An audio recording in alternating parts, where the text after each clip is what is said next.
Iyo. Baik, kita sama-sama berdoa. Tuhan Bapa kami di surga, kami ucap syukur terima kasih Tuhan karena Tuhan sudah memberikan kesehatan pada masing-masing kami, mempunyai waktu yang indah karena sebentar lagi kami akan mendengarkan pelajaran Alkitab yang akan dibawakan oleh Pak Bugwan melalui pelajaran dalam buku Wahyu dan Daniel. Biarlah Tuhan menyertai masing-masing kami supaya kami dapat mengerti pelajaran ini dan pelajaran ini dapat kami terapkan dalam kehidupan kami. Semakin hari kami dapat semakin lebih baik setuju dengan kehendak Tuhan. Memberkati juga saudara kami yang tidak bersama kami pada malam hari ini, sertai mereka dimanapun mereka berada. Terima kasih Tuhan, inilah doa permohonan kami, sempurnakan doa kami karena kami persembahkan ini semua dan nama Yesus Kristus penebus kami. Amin. Amin. Amin. Terima kasih Pak Beni. Silakan Pak Bugwan. Oke, selamat malam saudara sekalian dari segala pelosok Indonesia juga dari luar negeri. Salam semua yang di Jerman, di Belanda. Terima kasih juga. Dan Pak Edi mungkin yang di Amerika. Ya, Ibu Sandra dari Timor Leste. Terima kasih Ibu Sandra. Sudah berapa kali ikut saya lupa sapa. Baik. Iya. Ya, kita bersyukur sama Tuhan, diberi umur panjang belajar firman Tuhan. Baik, hari ini kita akan belajar Wahyu 13 bagian yang pertama, dan ini adalah bagian yang penting, itu sebabnya mari kita sebelum belajar, saya ingin tunjukkan. Jadi kita Bible study dulu. Saya minta saudara membaca langsung dari Alkitab saudara sendiri 3 ayat saja. Mari kita lihat ayat yang pertama, ya saudara lihat. Wahyu 13 ayat 1. Oke, saya bantu bacakan. Lalu aku melihat seekor binatang keluar dari dalam laut, bertanduk 10 dan berkepala 7. Di atas tanduknya terdapat 10 mahkota, dan pada kepalanya tertulis nama-nama hujat. Jadi kita diberitahu oleh Alkitab akan muncul seekor binatang dari laut. Sekarang, apa yang akan terjadi dengan binatang ini? Mari kita baca ayat yang ketiga. Saudara buka ya.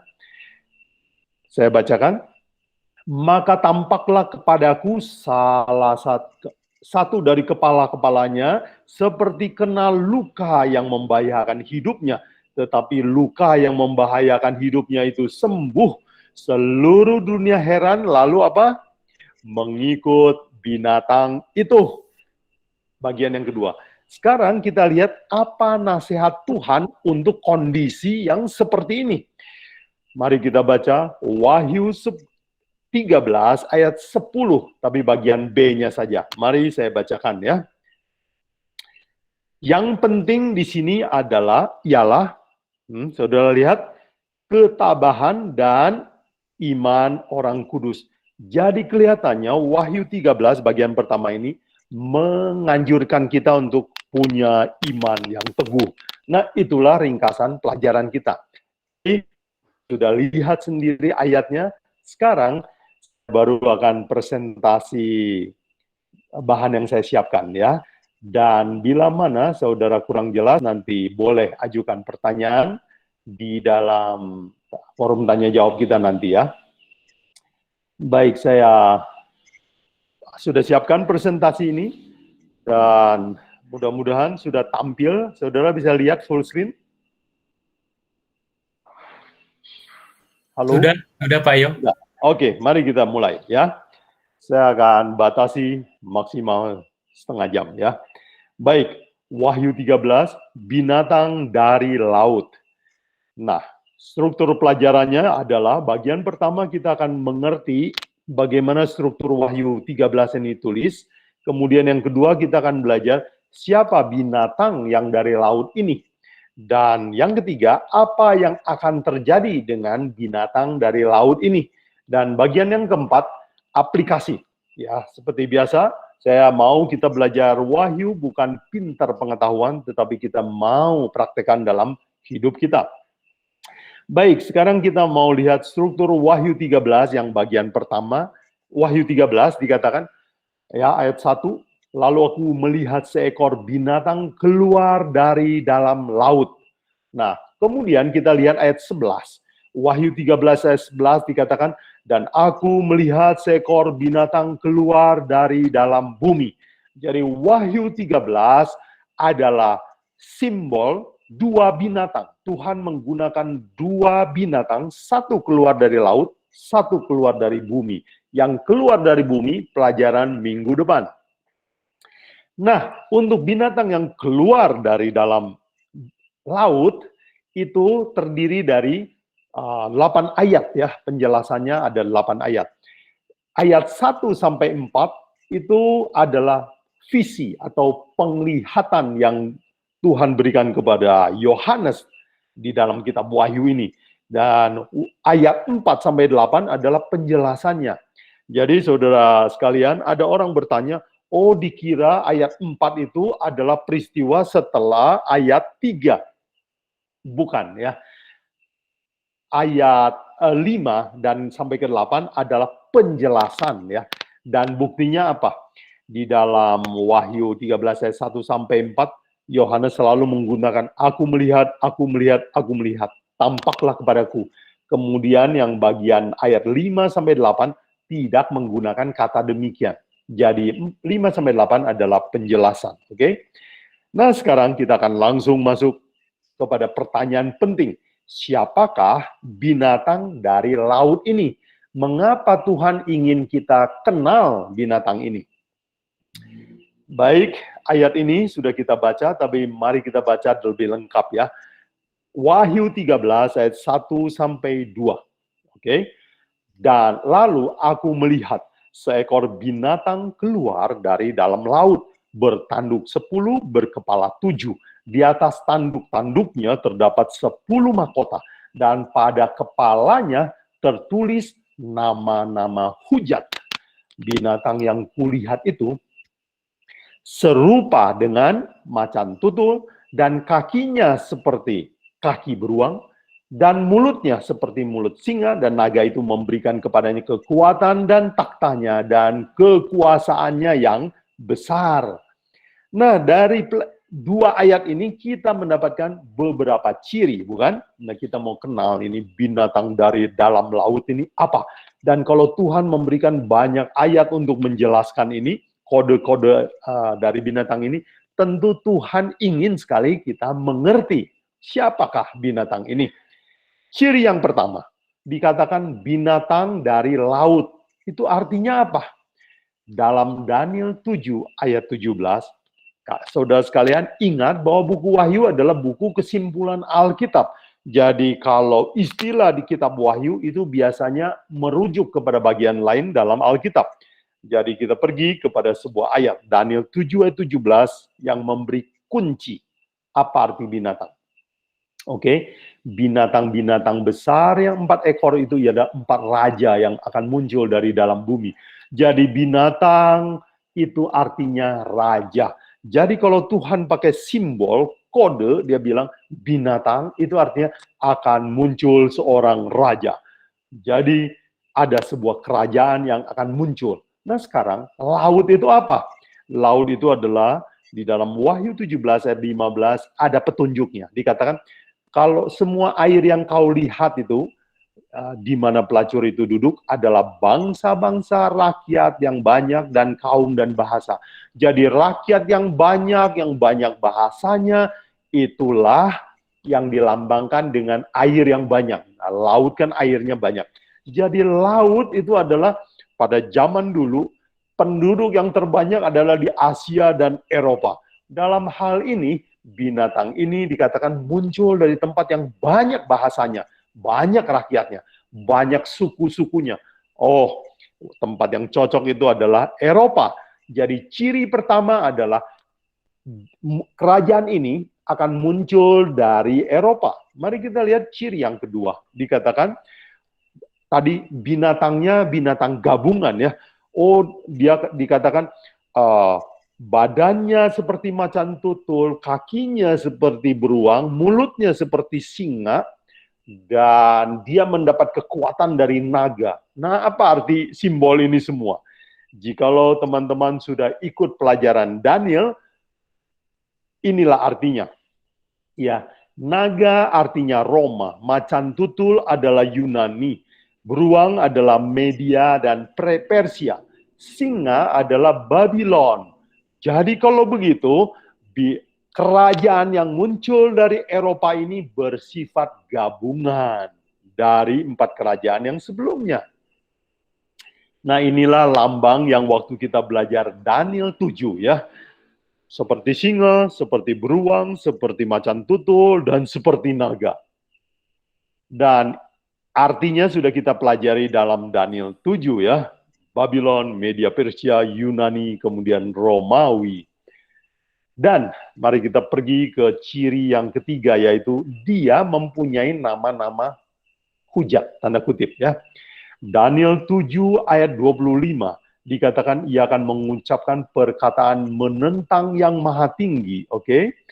Kemudian di dalam Wahyu, ada satu ayat yang terlewat, dikatakan dalam Wahyu 13 ayat 1, dan pada kepalanya tertulis nama-nama hujat. Nah, apa artinya di kepala ada nama hujat?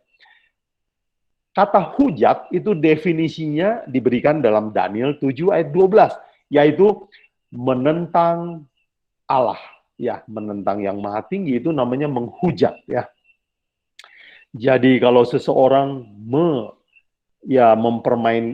menentang nama Tuhan, memakai nama Tuhan, itu namanya menghujat ya.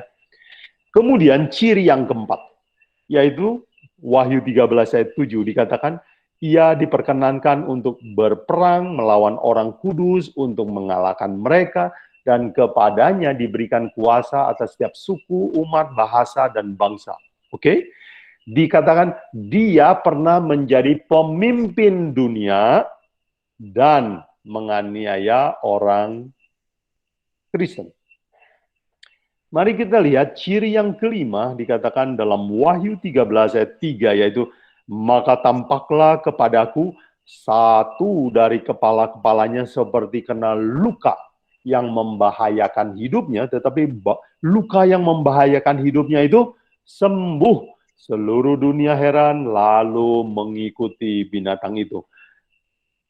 Raja ini menguasai seluruh dunia, pernah menganiaya orang Kristen, tetapi dia pernah kena luka, hampir mati, tapi tidak mati, sembuh lagi. Ciri yang kelima. Kemudian mari kita lihat ciri yang keenam, diberikan dalam Wahyu 13 ayat 5. Dan kepada binatang itu diberikan mulut yang penuh kesombongan dan hujat. Kepadanya diberikan juga kuasa untuk melakukan, berapa lama? 42 bulan lamanya. 1 bulan 30 hari dalam kalender Yahudi, maka kita dapatkan 42 kali 30 adalah 1260 hari. Dalam nubuatan, hari itu sama dengan tahun. Jadi ciri keenam adalah raja ini berkuasa 1260 tahun. Nah, saudara sekalian, siapakah yang cocok dengan semua deskripsi ini? Ya, raja menguasai seluruh dunia, muncul dari Eropa. Kemudian berkuasa 1260 tahun. Ya, pernah menganiaya umat Kristen dan pernah terluka, hampir mati. Siapakah yang cocok? Jawaban satu-satunya yang saudara bisa dapatkan dalam sejarah adalah Roma Kepausan. Nah, mari saya berikan beberapa bukti. Ya, lamanya berkuasa. Minggu lalu kita sudah belajar bahwa Paus itu dipenjarakan, ditangkap oleh Jenderal Berthier atas suruhan Napoleon. Ya, Raja Prancis, Jenderal Prancis, waktu revolusi Prancis. Jadi dan dipenjarakan, dan Paus waktu itu sampai meninggal di penjara. Jadi kalau kita hitung waktunya dari Paus berkuasa sampai dia ditangkap, benar-benar 1260 tahun. Apakah benar dia pernah menganiaya? Saya shortcut, kutip sebuah berita yang mudah di BBC World, ya, dikutip oleh Detik News. Judulnya, Paus Fransiskus meminta maaf kepada umat Protestan. Jadi dengan mudah kita dapatkan kesimpulan bahwa memang pada waktu lalu kepausan pernah menganiaya umat Kristen. Bagaimana dengan hujat? Ya, apakah benar dia menghujat Allah? Bukankah dia juga hamba Allah? Kenapa dia menghujat Allah? Oke. Hujat, tadi kita sudah belajar bahwa arti hujat itu mengucapkan perkataan yang menentang yang maha tinggi, ya. Mari coba kita lihat gelar-gelar dari Roma Kepausan. Gelar yang saya dapatkan di internet adalah gelar yang sekarang masih dipakai adalah Holy See, ya. Tempat dia berada disebut takhta suci. Dia juga disebut Vicar of Christ atau Vicarius Christi atau Vicarius Filii Dei. Dia adalah wakil Allah di dunia. Dia adalah penjelmaan Kristus. Kemudian gelar lain yang terkenal adalah Pontifex Maximus, artinya imam besar. Dan gelar yang terkenal adalah Papa, Pater, Father, atau Pope, atau artinya Bapa dalam pengertian rohani. Apa kata Alkitab tentang menyebut seseorang Bapa rohani? Matius 6 ayat 9, Yesus berkata, karena itu berdoalah demikian, Bapa kami yang di surga, dikuduskanlah namamu. Jadi Yesus mengajarkan kita memanggil Bapa rohani hanya satu, yaitu Allah di surga. Dan Matius 23 ayat 9 Yesus memperingatkan, ya. Dan janganlah kamu menyebut siapapun Bapa di bumi ini, karena hanya satu Bapamu, yaitu Dia yang di surga. Jadi menyebut diri Bapa adalah sebuah hujat. Coba kita lihat gelar-gelar yang dipakai oleh kepausan itu mirip dengan semua yang dipakai oleh Kristus. Itu sebabnya Martin Luther pernah menyebut bahwa Pope adalah anti-Kristus, sebab semua gelar Yesus diambil.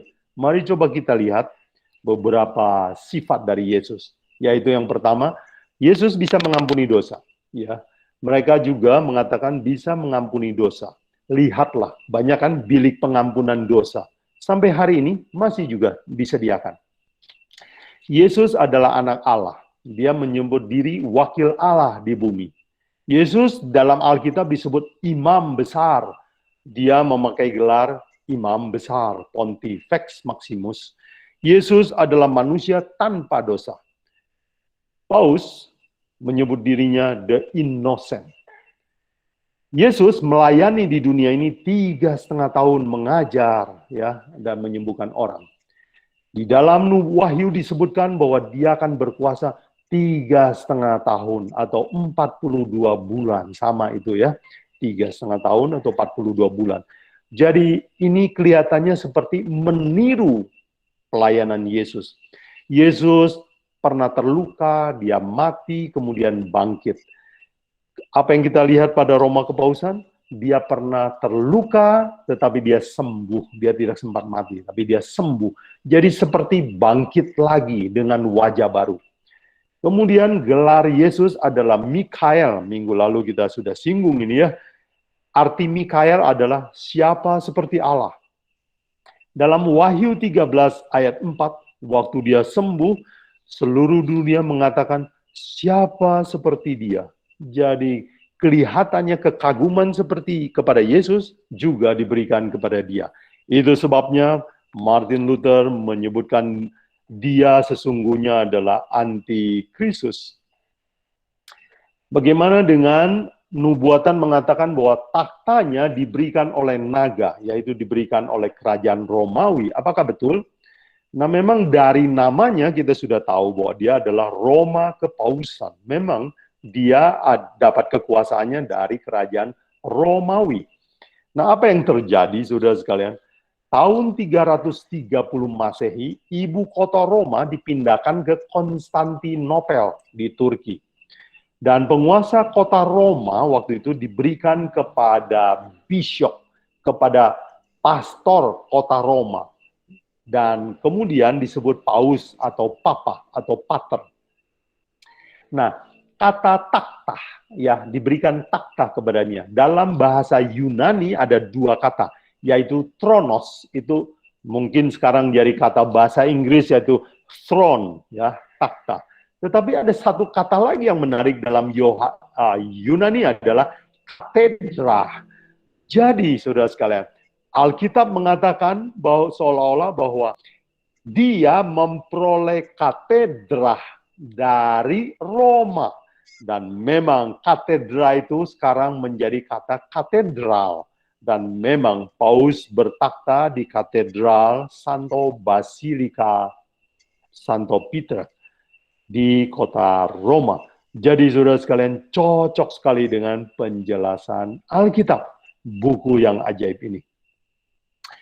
Ya, inilah petanya ya dari pemindahan ibu kota dari Roma ke Konstantinopel, dan akhirnya Paus menjadi penguasa di kota Roma, di pusat dunia waktu itu.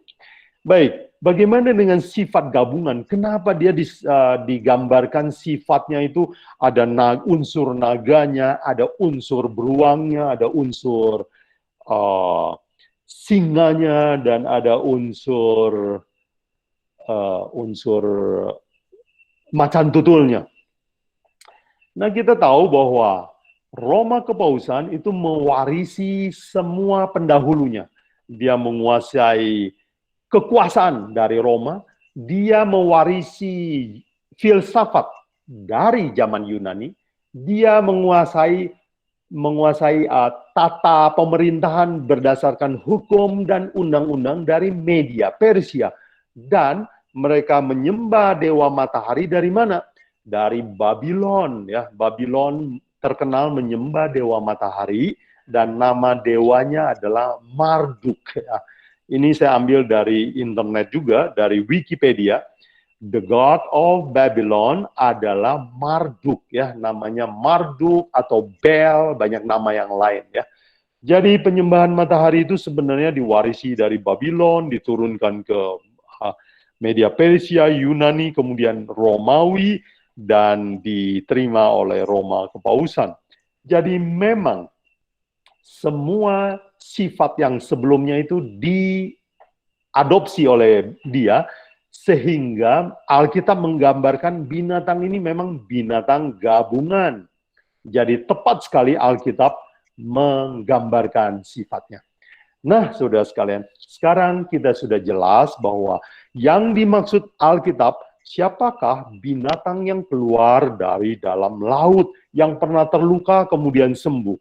Jawabannya adalah Roma Kepausan. Pertanyaan berikutnya, apa yang akan terjadi dan kenapa Tuhan memberitahu ini kepada kita? Mari kita baca Wahyu 13 ayat 3 dan Wahyu 13 ayat 8. Maka tampaklah kepadaku satu dari kepala-kepalanya seperti kena luka yang membahayakan hidupnya. Tetapi luka yang membahayakan hidupnya itu sembuh. Oke, lukanya sembuh. Dan ini yang penting, yang Tuhan mau kasih tahu sama kita, yaitu seluruh dunia heran lalu mengikut binatang itu. Alkitab mau memberitahu kepada kita bahwa seluruh dunia akan ikut. Ayat 8 juga sama ya. Semua orang yang diam di atas bumi akan menyembahnya, bukan cuma mengikut ya, menyembah, yaitu setiap orang yang namanya tidak tertulis sejak dunia dijadikan.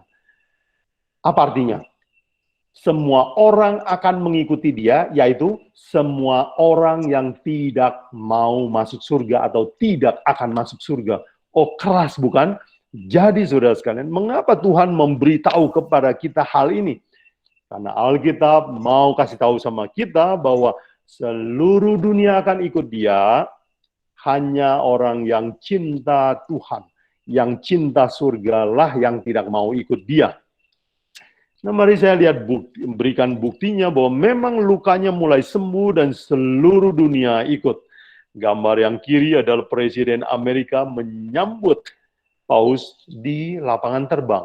Negara superpower lebih hormat kepada kepausan. Kemudian Paus berbicara kepada rakyat Amerika lewat Kongres. Itu foto kanan atas adalah ketika berbicara di Kongres.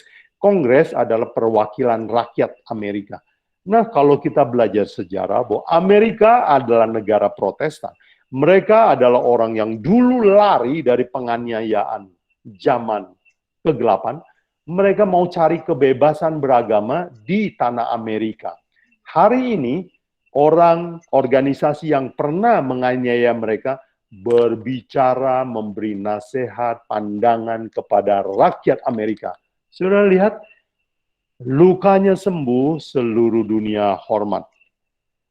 Gambar yang kanan bawah saya dapatkan juga di internet bahwa dia bertemu dengan pemimpin komunis Fidel Castro. Luar biasa, saudara sekalian. Negara komunis yang tidak percaya Tuhan juga bertemu dengan beliau.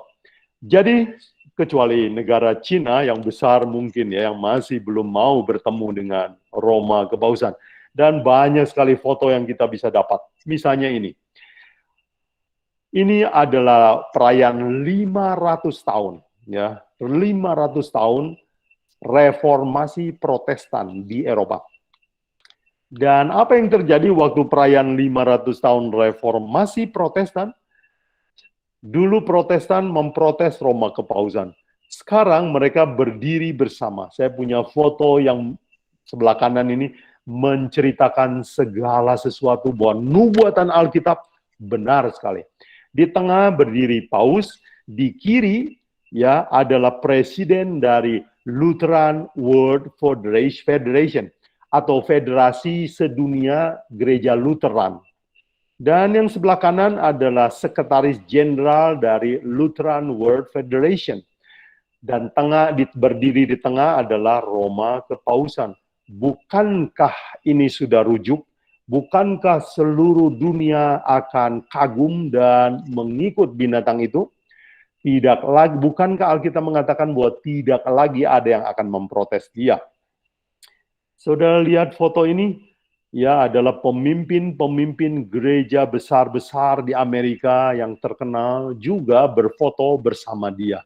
Dan bahkan mereka bilang sama Paus bahwa dulu Protestan berbuat salah, sekarang kami boleh disebut Katolik. Kembali Katolik, disebut Katolik lagi. Baik saudara sekalian. Inilah ayat yang Alkitab mau bilang sama kita ya. Wahyu 13 ayat 3. Maka tampaklah kepadaku satu dari kepalanya seperti kena luka yang membahayakan hidupnya. Tetapi luka yang membahayakan hidupnya itu sembuh, seluruh dunia heran lalu mengikut binatang itu. Ramalan Alkitab. Sekarang bagian yang terakhir, saudara sekalian, kita mau ambil aplikasi. Pelajaran apa yang bisa saya ambil? Mengapa Tuhan memberitahu ini kepada saya? Mari kita baca nasihat Tuhan. Ya. Wahyu 13 ayat 8 dikatakan, dan semua orang yang diam di bumi akan menyembahnya, yaitu setiap orang yang namanya tidak tertulis sejak dunia dijadikan di dalam kitab kehidupan dari anak domba yang telah disembelih. Semua orang yang akan binasa mau menyembah dia. Siapakah yang akan selamat? Wahyu 13 ayat 10 bagian B, nasihatnya ini. Yang penting di sini ialah, nah kalau yang penting ini berarti inilah tujuan dari semua lukisan ini, bukan? Yang penting di sini adalah ketabahan dan iman orang kudus. Mari kita ambil sebuah kesimpulan.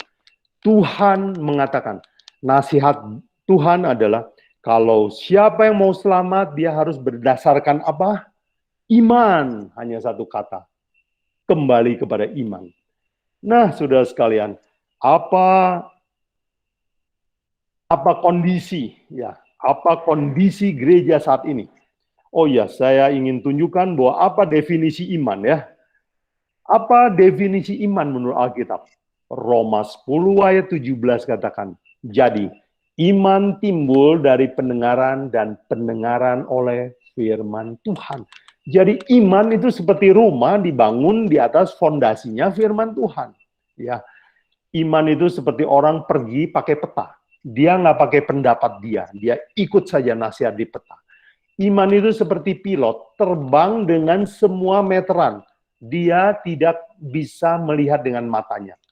Iman adalah seperti orang yang pegang janji orang tua waktu kita kecil. Karena kita tidak punya pendapat, kita hanya percaya kepada orang tua kita. Iman, percaya kepada firman Tuhan. Nah, saudara sekalian, apa yang terjadi dengan gereja Kristen hari ini? Gereja telah bergeser. Gereja telah mementingkan mujizat. Minggu lalu kita sudah belajar bahwa Wahyu 13 ayat 13 meramalkan bahwa gereja akan suka mujizat. Kalau banyak mujizat, itu gereja Tuhan. Kalau banyak mujizat,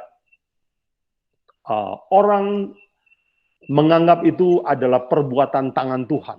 Oke, mujizat. Dan ingat, mujizat bukanlah iman.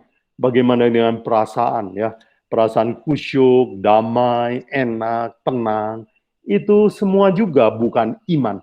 Perasaan tidak bisa diandalkan. Bagaimana dengan orang Kristen sekarang? Orang Kristen sekarang banyak belajar cara berdoa secara meditasi, yaitu bahasa Inggris sebut contemplative prayer. Mereka misalnya berdoa dengan cara-cara yang ya supaya perasaannya enak, Tuhan itu terasa dekat. Kemudian orang Kristen mulai senang dengan ritual-ritual, dan orang Kristen lihat ya, sering menilai segala sesuatu dari kemakmuran ya. Misalnya, kalau kamu ikut firman Tuhan, mana buktinya kamu diberkati Tuhan? Mana kamu lebih miskin dari orang-orang yang tidak ikut firman Tuhan? Jadi orang Kristen sekarang sering mengukur segala sesuatu dengan keberhasilan, kesuksesan, dan kemakmuran. Orang senang lihat gereja, gedungnya megah. Oh, ini pasti diberkati Tuhan. Kalau datang dengan mobil yang mewah, ini adalah orang yang dicintai Tuhan. Saudara sekalian, ini semua adalah pergeseran dari iman sejati. Doa meditasi ya. Gereja Katolik, saya minta maaf kepada teman-teman semua. Gereja Katolik yang diasuh oleh Roma Kepausan biasanya mempunyai banyak doa-doa khusus ya. Doa pemusatan pikiran, doa di depan lilin, doa perenungan, dan berbagai metode lainnya. Berdoa di depan benda-benda, di depan patung, itu semua tujuannya untuk memberikan perasaan kusyuk, perasaan dekat dengan Tuhan.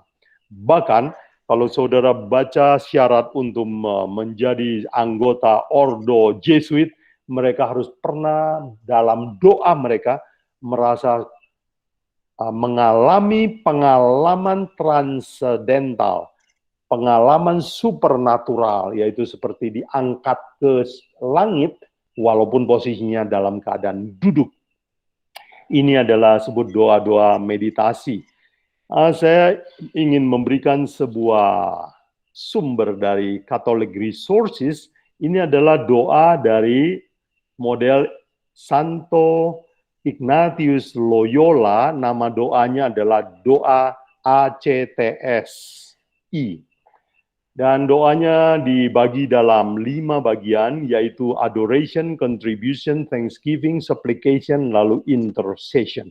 Lalu diajarkan bahwa setiap tahap mereka merenungkan dan bermeditasi, dan mereka dianjurkan, kalau saudara perhatikan di bagian bawah ini adalah spiritual exercise.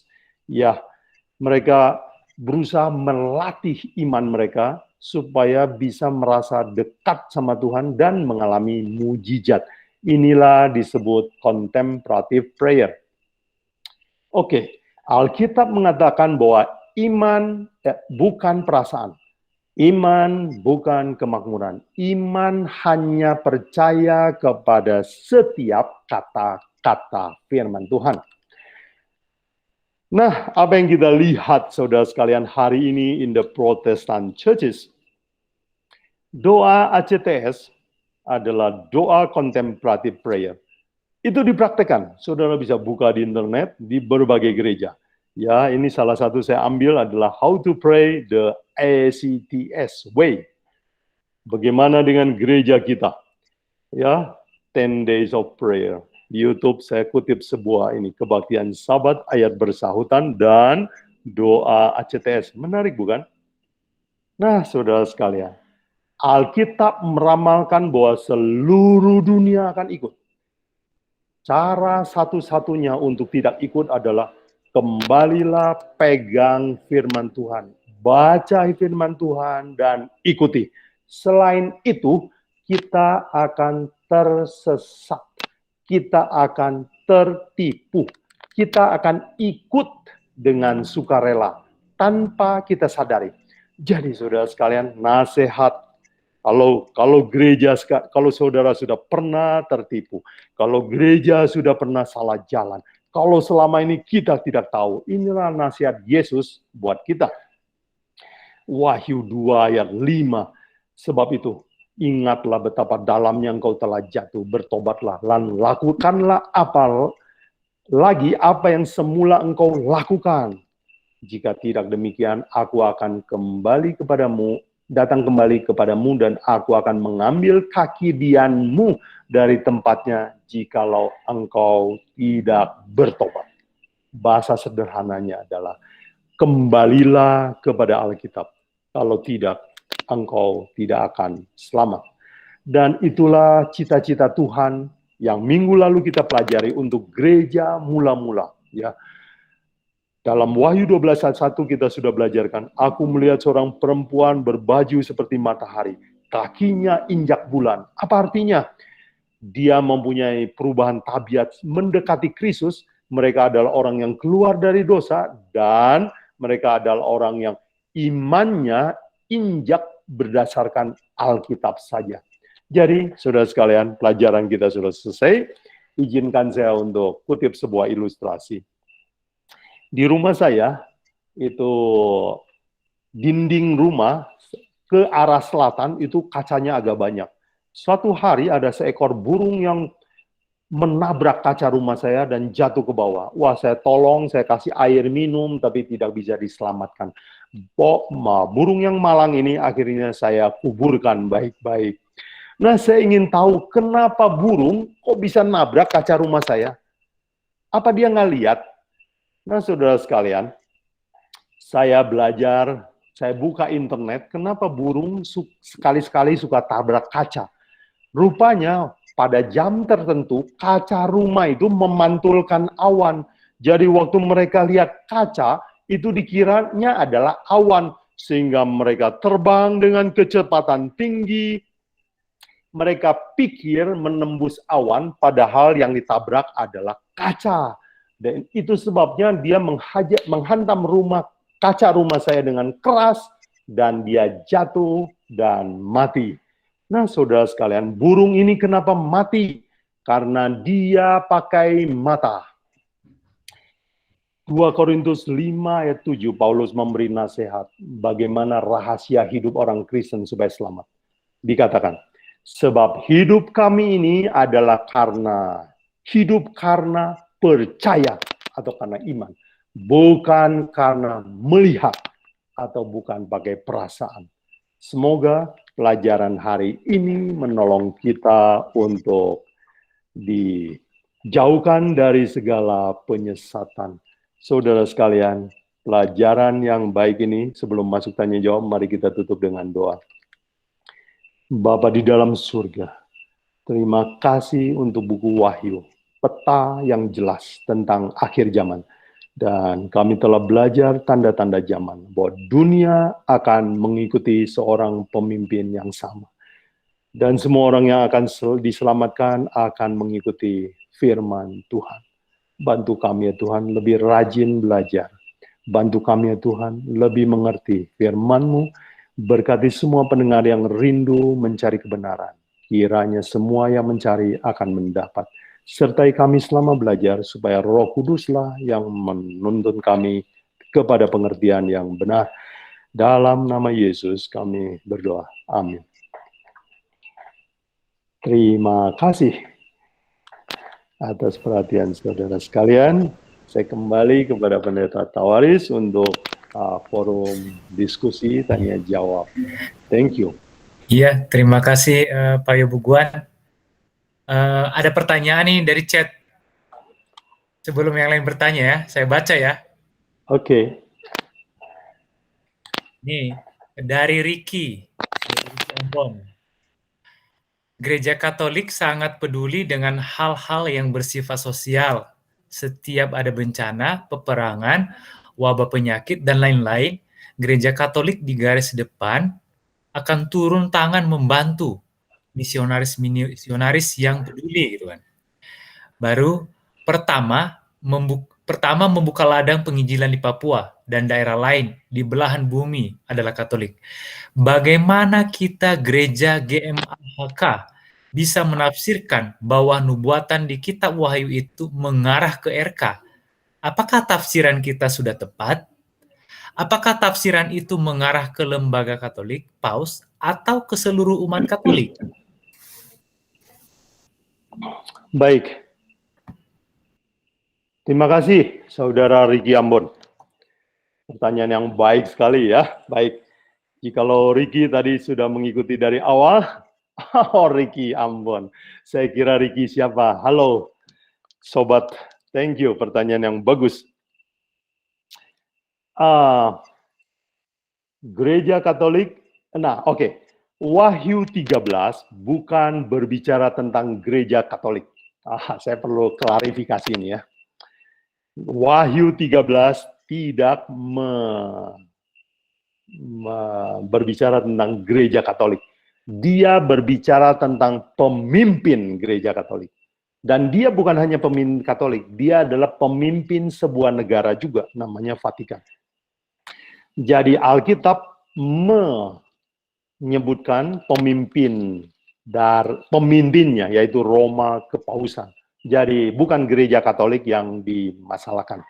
Oke, yang kedua, Saudara Ricky betul sekali dikatakan bahwa gereja Katolik sangat peduli dengan sosial. Ya, betul. Mereka orang-orang yang baik. Mereka sering berbuat kebaikan. Begitu juga dengan pemimpinnya, yaitu Roma Kepausan. Mereka sering berbuat baik. Nah, tetapi yang kita dipelajari di Alkitab adalah Tuhan mau bukan hanya kita berbuat baik, tapi juga berbuat benar, ikut kehendak Tuhan. Oke. Ya, itu yang kedua. Yang ketiga, dikatakan pertama membuka lahan penginjilan Papua daerah ini adalah Katolik. Oh ya, oke. Ya, setuju. Kemudian, apakah tafsiran GMAK ini benar mengarah ke Roma Kepausan? Ya, jawabannya adalah benar. Dan gereja MAHK tidak berdiri sendiri. Dunia Protestan umumnya semuanya sepakat. Tapi bukan Protestan 2021 ya. Protestan pada abad ke-19 dan abad ke-20, bukan abad ke-21 ini ya. Umumnya semuanya percaya bahwa Roma Kepausan adalah yang dinubuatkan di Wahyu 7, di Daniel 7, di Wahyu 13. Dan orang yang pertama kali memberi gelar anti-Kristus kepada Roma Kepausan adalah Martin Luther. Jadi ini adalah sejarah panjang, jadi bukan tafsiran ujuk-ujuk, dan bukan hanya satu gereja yang percaya ini. Dan kita tadi sudah belajar sendiri bahwa bukti-bukti dan ciri-cirinya seperti itu. Jadi kita bisa ambil kesimpulan sendiri ya. Tidak tergantung kepada pendapat gereja manapun. Mari kita belajar sendiri. Thank you, pertanyaan yang bagus dari Ricky. Terima kasih jawabannya. Ya, Ada komentar Pak Ricky? ya saya setuju sih. Setuju dengan ini doktrin GM, maka sebuah mengarah ke lembaganya, lembaga Katolik.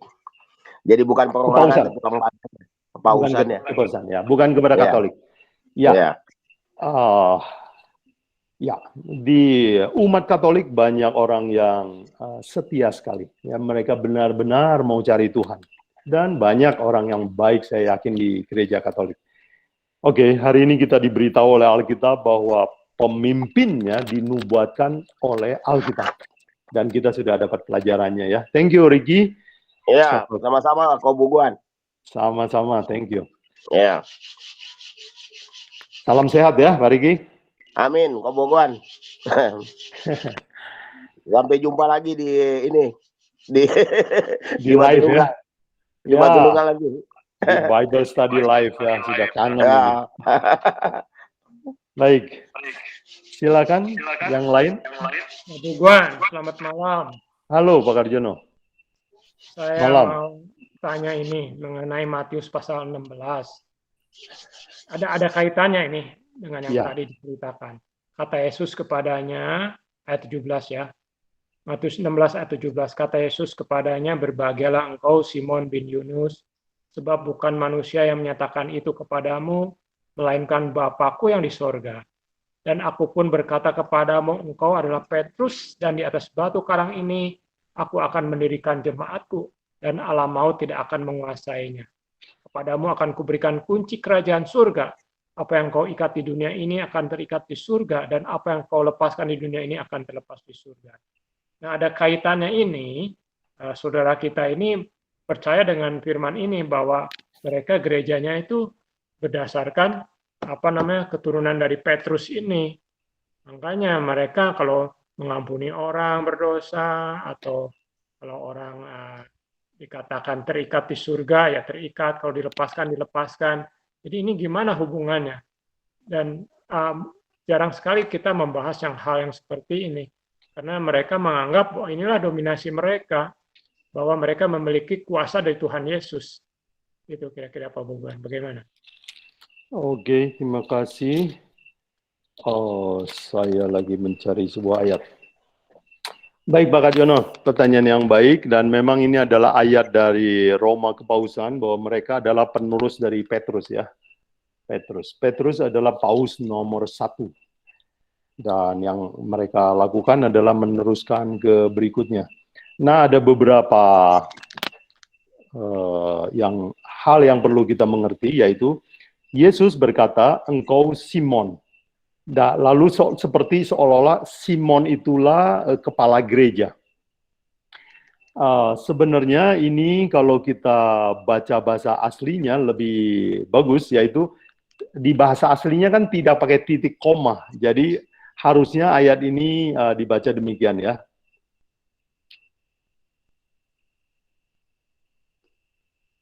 Oke. Ayat 18. Aku berkata kepadamu Petrus. Oke, jadi harusnya begini. Aku berkata kepada engkau Petrus, koma. Oke, jadi komanya jangan kecepatan ya. Aku berkata kepadamu Petrus, koma. Oke, jadi ngomongnya ke Petrus, kemudian nih, di atas batu karang ini. Nah, kita tidak tahu tangan Yesus menunjuk kepada siapa ya. Di atas batu karang ini aku akan mendirikan umatku. Nah, batu karang ini itu maksudnya siapa? Apakah Petrus? Jikalau komanya ditaruh setelah Petrus, maka yang dimaksud adalah Yesus. Dan memang Yesus sendiri di dalam Matius 23 ayat 21 bilang, di atas batu, aku adalah batu yang kita baca ya, Matius 21 ayat 44 ya. 42 dulu ya. Matius 21 ayat 42. Kata Yesus kepada mereka, belum pernahkah kamu baca dalam kitab suci, batu yang dibuang oleh tukang bangunan akan menjadi batu penjuru. Itu maksudnya Yesus. Kemudian ayat 44, Yesus bilang, barang siapa yang jatuh ke atas batu itu akan hancur, barang siapa yang ditimpa oleh batu itu akan remuk. Ini semua berbicara tentang Yesus. Jadi, jawaban kuncinya adalah ayat 18, Matius 16 ayat 18, cara menaruh komanya salah. Ya, aku berkata kepadamu, Petrus, di atas batu karang ini saya akan dirikan gerejaku, yaitu di atas Yesus Kristus, batu karang. Pak Buguan, tahun 19-nya bagaimana itu? Ada kaitannya dengan Petrus juga itu. Kepadamu akan kuberikan kunci kerajaan surga. Oh ya, ya kepadamu. Ya, oke, saya harus selidiki ayat ini ya. Mu ini siapa ya? Nah, tetapi Yesus memang memberi kuasa kepada murid-muridnya bahwa beritakan Injil. Siapa yang percaya, dia akan diselamatkan. Siapa yang tidak percaya, dia akan dihukum. Jadi, kepada rasul-rasul memang diberikan kunci kerajaan surga. Ya, dititipkan lah, bukan diberikan ya. Dititipkan kunci kerajaan surga. Jadi ini kita bisa mengerti juga, bukan? Karena Yesus tidak akan ada di dunia ini, kita hanya dengar Injil kan dari Rasul. Jadi siapa yang tidak percaya kepada Rasul, tidak terima Injilnya Rasul, mereka tidak akan diselamatkan. Jadi kita bisa mengerti seperti begitu juga. Oke. Kemudian saya ingin memberikan bukti bahwa Petrus bukanlah paus nomor 1. Oke. Paus mengatakan bahwa Petrus tidak menikah, sehingga para penerusnya itu tidak menikah. Coba kalau saudara mau catat atau buka, Markus 1 ayat 30. Saya baca. Markus 1 ayat 30. Saudara, siapa tahu ada relawan yang mau baca? Saya jangan memborong semua ini ya. Markus 1 ayat 30.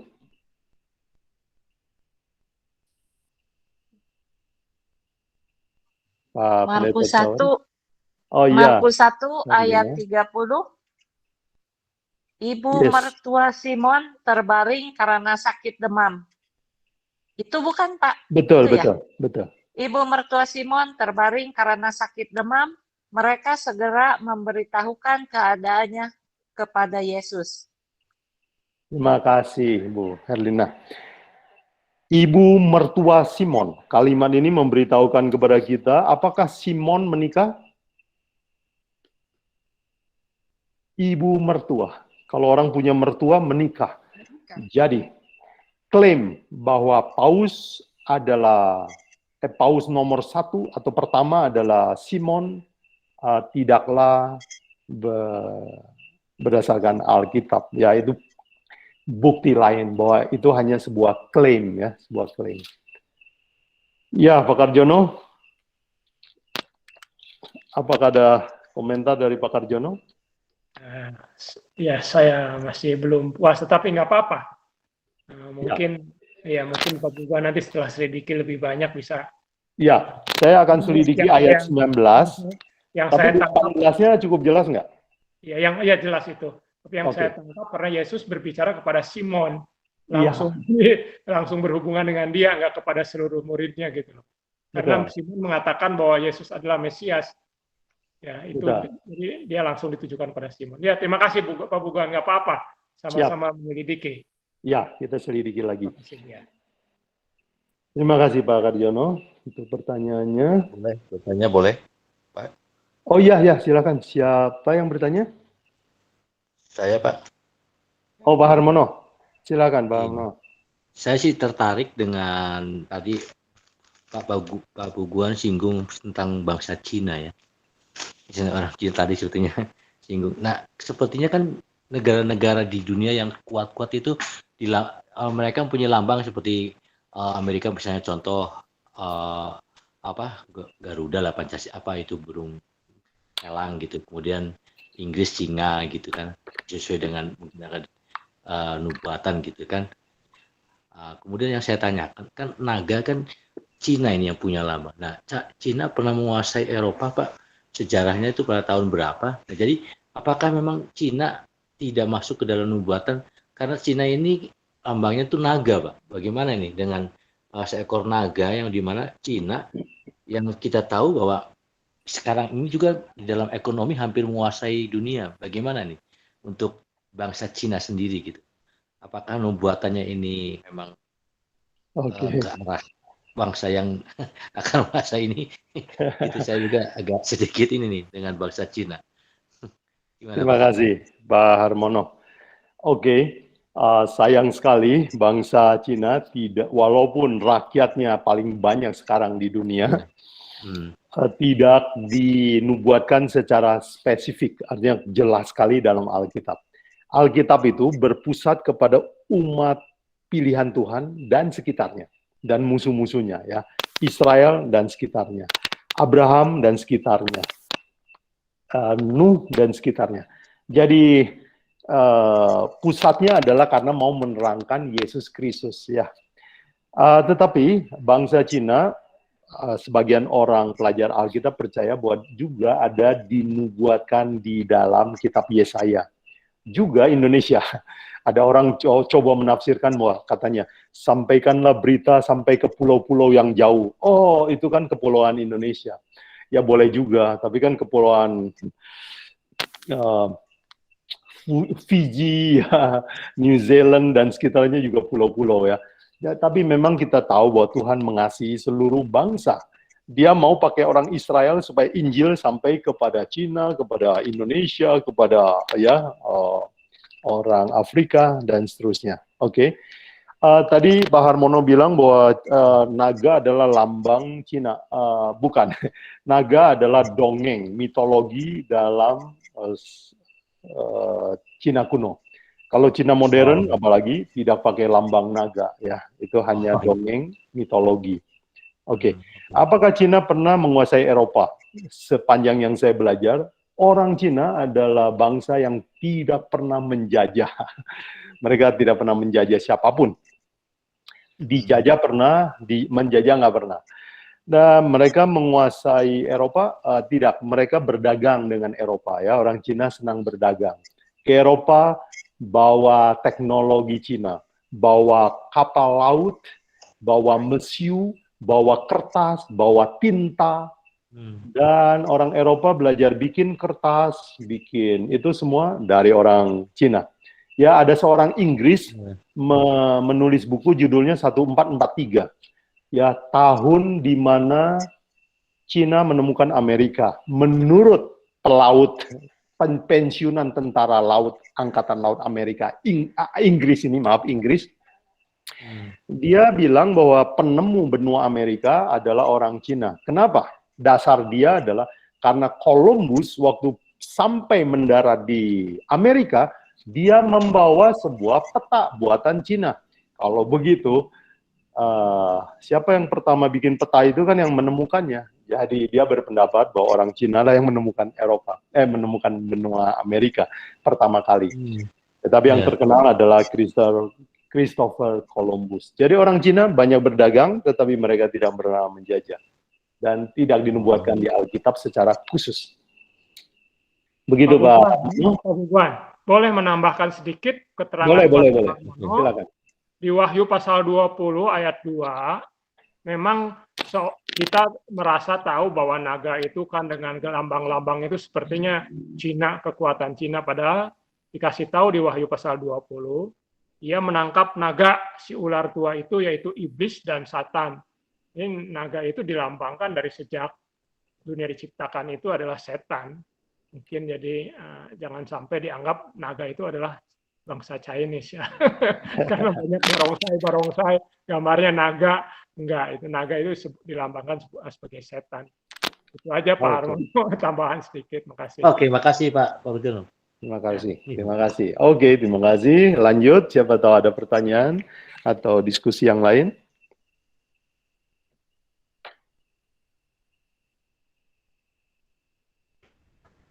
Ya, gimana? Biasanya ada pertanyaan ini dari Pak Togu. Masih pas dulu. Masih Oh, pas dulu, masih. Pak Tamaris. Pas dulu. Pak Daud, ada pertanyaan?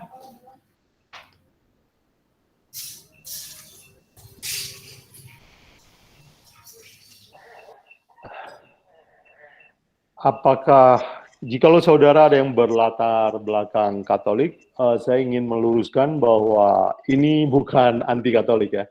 Kita lagi membahas apa yang Alkitab katakan tentang pemimpin ya negara. Jadi bukan tentang suatu gereja. Ya, jadi tapi jikalau pelajaran hari ini ada sesuatu hal yang mungkin saudara kaget mendengarnya, boleh ditanyakan atau diskusikan.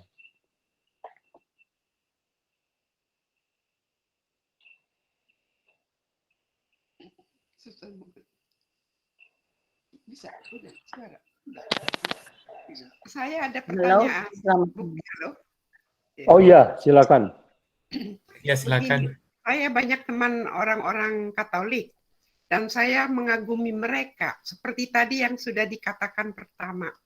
Kalau ada kesusahan, mereka pasti dan mereka itu begitu rajin.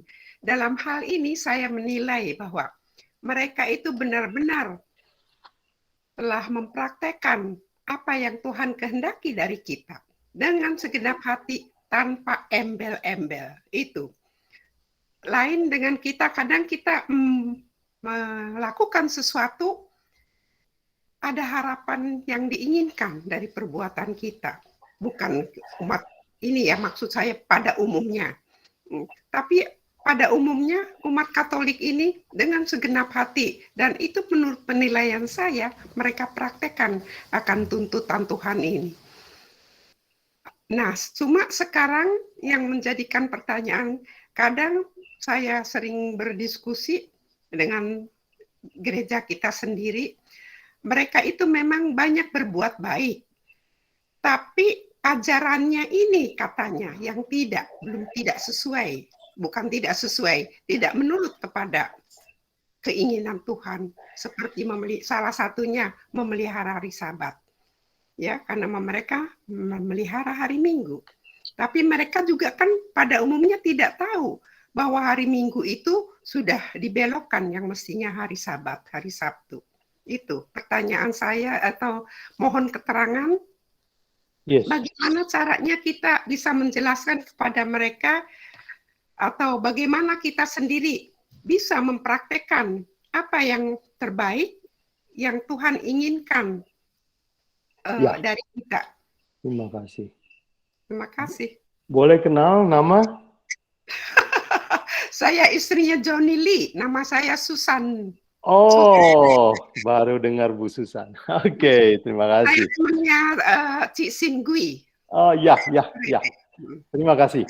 Oke, pertanyaan bagus. Ya, dan pengamatan yang bagus ya. Banyak sekali orang Katolik yang baik. Dan mereka adalah orang yang sungguh-sungguh sepenuh hati mau cari Tuhan. Betul. Saya punya banyak saudara Katolik juga. Dan saya punya teman-teman banyak yang Katolik juga. Mereka adalah orang-orang yang baik. Betul, setuju. Dan untuk kebaikan yang mereka lakukan tanpa pamrih, contoh yang bagus. Kita perlu tiru. Nah, apa kata Tuhan kepada umat Katolik yang oleh pemimpinnya dikasih ajaran yang salah? Mari Bu Susan boleh catat ayat ini. Wahyu 18 ayat 4 ya. Ini Tuhan yang berkata ya. Lalu aku mendengar suatu suara lain dari surga berkata, pergilah kamu, hai umatku, pergilah daripadanya. Oke, nanti pada suatu saat Tuhan akan menghimbau semua orang yang sudah tahu kebenaran, hai umatku. Nah, kata yang digunakan oleh Tuhan adalah umatku. Jadi mereka itu ya kebetulan di tempat yang salah. Tetapi Tuhan menyebutnya apa? Umatku. Kalimat itu manis sekali.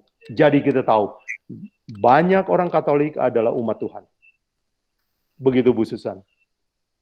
Iya.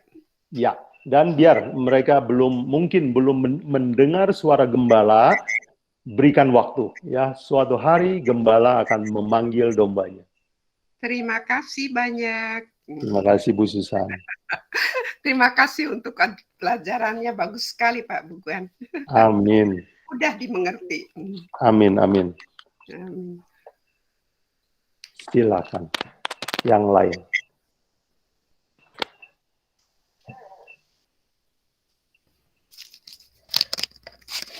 Jadi saya harap mulai sekarang, janganlah saudara salah mengerti ya.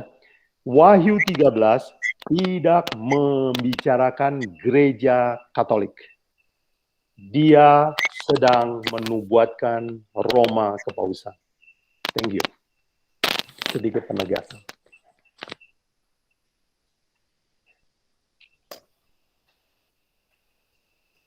Silakan kalau ada komentar yang lain, pertanyaan, tambahan juga boleh. Kita terbuka ya belajar Alkitab. Kayaknya Pak Riki itu di chatting. Pak Riki. Kayaknya ada itu pertanyaan. Oke. Iya, Pak Riki ya. Saya baca ya. Nanti setelah itu Ibu Evelyn. Ya, silakan. Masing-masing orang akan dihakimi oleh terang yang mereka peroleh.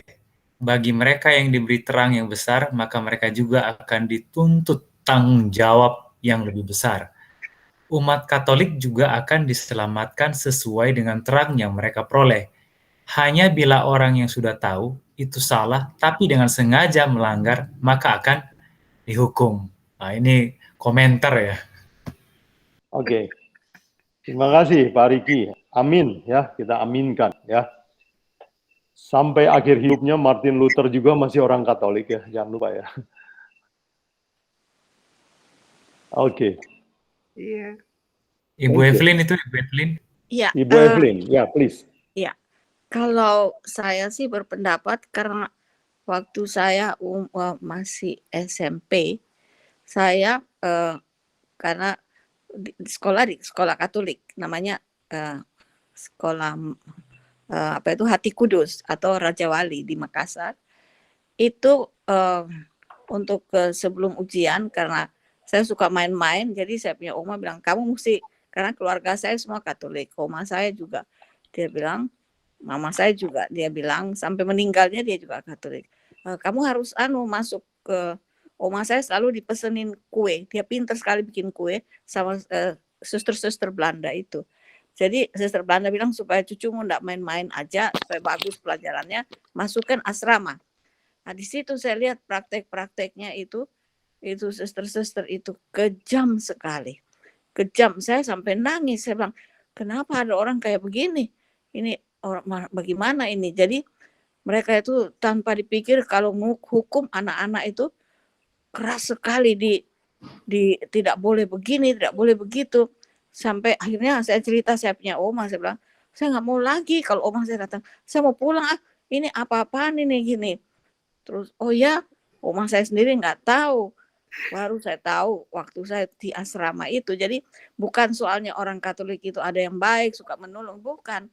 Tapi daripada dasarnya, ingat aja waktu di Irlandia, banyak sekali anak-anak kecil sampai sekarang ini masih dituntut sama pemerintah sama rakyatnya itu bahwa pada zaman tahun berapa itu waktu itu 19 berapa itu kan orang-orang banyak yang susah tidak bisa pelihara anaknya dan bilang masukkan di situ pada mati semua karena jahat benar suster-suster itu bukan saya bohong, tanya aja saya punya teman-teman ada sekarang yang di Australia di mana kita karena suruh belajar kita masuk situ. Hukumannya aduh kebacut lah gitu.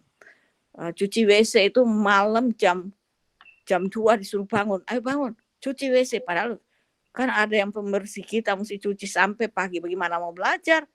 Jadi itu juga di Irlandia begitu juga. Jadi kebanyakan kalau dilihat bagaimana mereka punya dasar-dasar yang jadi suster pun tuh banyak yang menangis kan dipaksa dengan orang tua. Mereka merasa hebat sekali kalau anaknya jadi suster gitu kan, nggak boleh kawin, nggak boleh apa, karena mereka tuh akhirnya depresif jadi jahat kayak di Irland atau di mana-mana. Itu bukan saya menjelekkan, tapi saya juga pernah ngalamin itu di Makassar.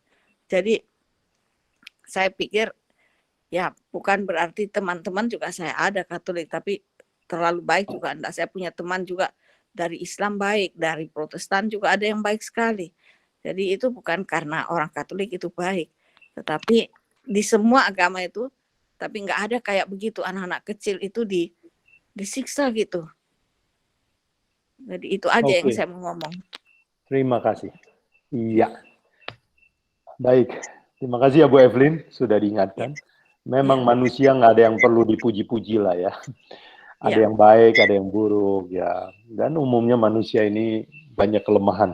Baik, jadi kita bukan bahas agamanya ya, tetapi kita tahu bahwa memang ada yang baik, tetapi tidak semua juga. Terima kasih. Apakah ada komentar atau pertanyaan lain? Bisa saya tambahkan? Ya, Bu Susan.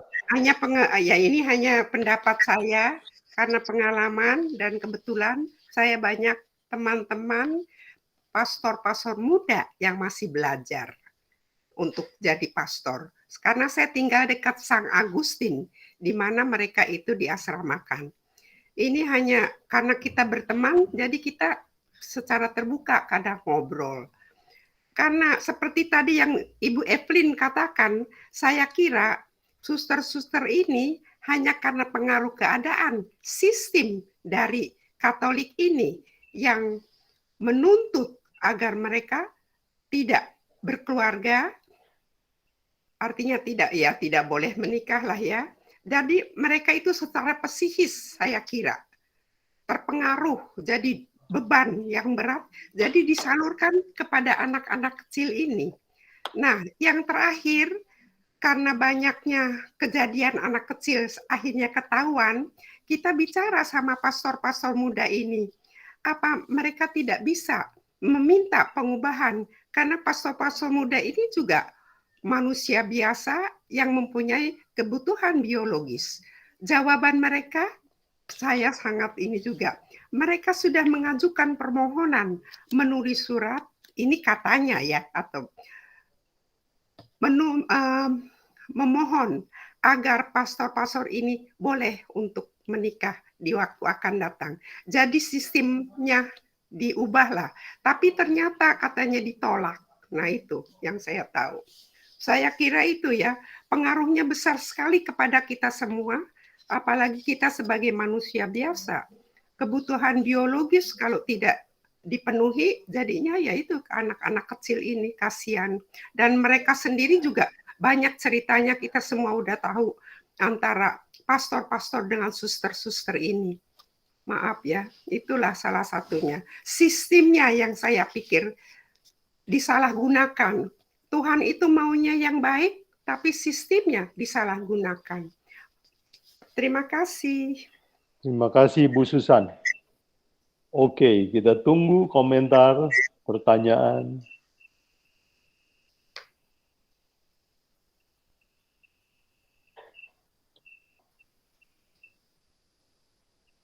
Dari Medan, apakah ada pertanyaan? Dari Pak Edi, apakah ada komentar? Atau dari Bali barangkali? Boleh tanya Pak Boguan. Malam Pak. Hai, malam Pak Daud. Ya, tadi sudah pelajaran kita sudah sampai ayat ke-18 ya Pak ya? Bukan, sampai ayat ke-10. Wahyu 13 ayat 1 sampai 10. Oke. Nantilah minggu depan aja kalau gitu kita tanya. Oh, oke. Oke lah Pak, bagus Pak hari ini Pak. Amin. Terima kasih Pak. Amin. Silakan yang lain. Tadi bukannya Bu Grace mau bertanya, Grace bawah? Silakan Bu Grace.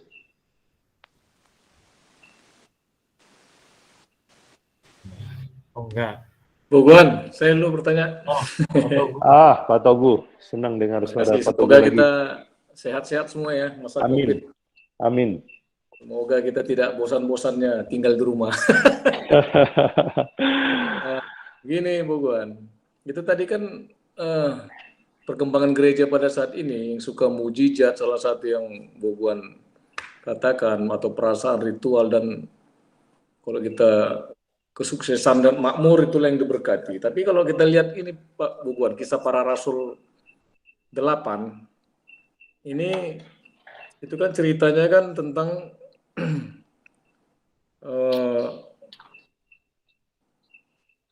si Simon ya pada saat itu penyihir ya.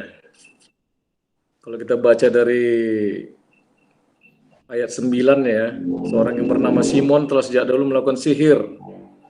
Tapi kepada Filipus memberitakan Injil tentang kerajaan Allah di ayat 12 dan tentang nama Yesus Kristus, dan mereka memberi diri mereka dibaptis baik laki-laki maupun perempuan. Tapi di sini kalau saya pahami pada ayat 13-nya, Simon sendiri juga menjadi percaya dan sesudah dibaptis ia senantiasa bersama-sama dengan Filipus dan takjub ketika ia melihat tanda-tanda dan mujizat-mujizat yang besar yang terjadi.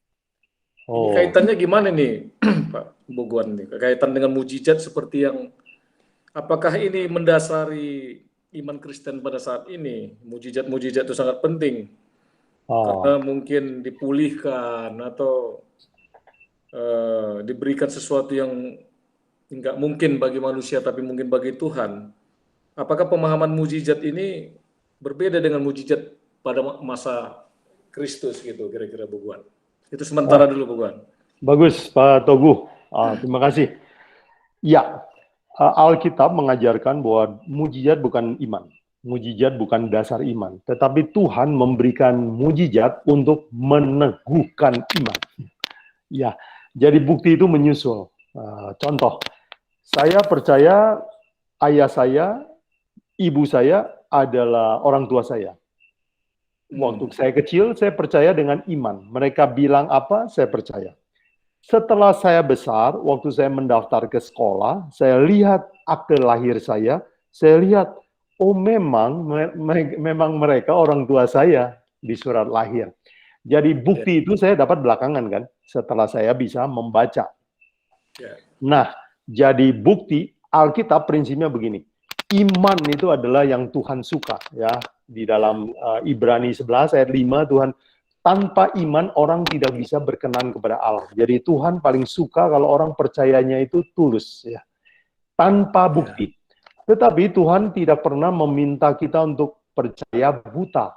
Dia akan memberikan buktinya kemudian. Nah, itulah iman yang sejati. Tetapi sekarang ya terbalik. Orang mau bukti dulu baru saya percaya. Kasih contoh, kasih fakta, baru saya percaya. Itu sebabnya kenapa mujizat itu orang selalu kayak minum air garam, ketagihan. Mana mujizat, mana mujizat, mana mujizat. Selama mujizat itu tidak muncul, imannya langsung kempes. Dan orang-orang ini menjadi manja dalam iman ya. Mereka itu kalau nggak ada mujizat rasanya imannya tuh jadi hilang. Dan Tuhan tidak suka yang begitu. Kalau mujizat adalah dasar iman, orang Yahudi, orang Israel yang keluar dari Mesir, semuanya pasti akan masuk ke Kanaan. Semuanya. Karena terlalu mujizat selama 40 tahun di padang belantara, bukan? Kita baca di Alkitab ya. Nggak ada di antara kita yang pernah lihat laut dibelah. Dan Tuhan memang belah laut cuma sekali juga. Nggak pernah dia ulang lagi. Ya, belakangan waktu mereka masuk ke tanah Kanaan, sungai dibendung, ya, bukan dibelah ya.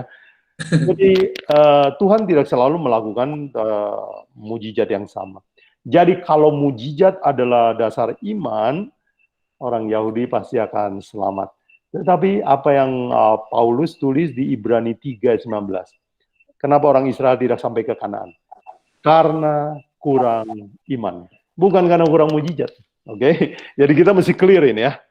Mujizat bisa terjadi, tetapi itu bukan dasar iman. Itu untuk menguatkan iman. Kalau orang tanpa lihat mujizat, imannya tetap kuat, itulah iman yang paling unggul, paling sejati. Contoh, di Alkitab ada orang bernama Yohanes Pembaptis. Seumur hidupnya nggak pernah lihat mujizat. Nggak pernah. Waktu dia mati kepalanya dipancung, tidak terjadi mujizat. Dibesuk juga oleh Yesus, tidak. Tapi dia tetap percaya. Itulah iman yang sejati. Jadi saya harap ini cukup jelas ya. Orang Kristen sekarang udah kebolak-balik ya. Mujizat adalah bukti iman. Salah. Dan bukan ajaran Alkitab. Terus tadi itu sebabnya waktu Yesus diminta oleh orang Israel, tunjukkan bukti bahwa engkau ini Mesias. Yesus bilang, enggak, saya nggak akan kasih bukti selain bukti Nabi Yona, tanda Nabi Yunus. Ya, 3 hari di perut bumi. Ya, itu saja. Dia bilang, saya nggak akan kasih mujizat lagi sama kamu. Jadi orang Yahudi ini haus mujizat. Kalau ada mujizat baru mau percaya. Yesus bilang, enggak, saya nggak kasih mujizat lagi sama kamu. Oke? Jadi orang Kristen jangan haus mujizat dan jangan mendasarkan iman atas mujizat. Dan jangan mengukur kebenaran suatu gereja atau kebenaran ajaran dengan mujizat. Kita akan pasti tertipu. Nah, bagaimana dengan tadi perasaan ya, doa macam-macam ya. Ya, saya ingin mengingatkan orang Kristen sekarang, orang Kristen juga haus pengalaman berdoa. Ya, berdoa semalam suntuk, berdoa teriak-teriak, berdoa di kamar gelap. Saya mau ingatkan teman-teman semua, nggak apa-apa berdoa di kamar gelap, tapi jangan jadikan itu sebagai sarana untuk bertemu Tuhan. Karena Tuhan tidak ada hanya di gelap, Tuhan mau diterang, Jadi kita berdoa jangan tergantung perasaan kita. Kalau kita berdoa, ya kata Yesus, Bapamu yang di tempat tidak kelihatan akan mendengarnya. Jadi kita berdoa dengan percaya bahwa Dia mendengar. Dan sekarang orang Kristen suka berdoa lama sekali di perkumpulan umum. Itu tidak tepat. Yesus bilang kalau kamu mau berdoa, maksudnya berdoa serius dan lama, masuklah ke kamarmu dan kunci, tutup pintumu. Ya, jadi berbicara kepada Bapamu yang di surga.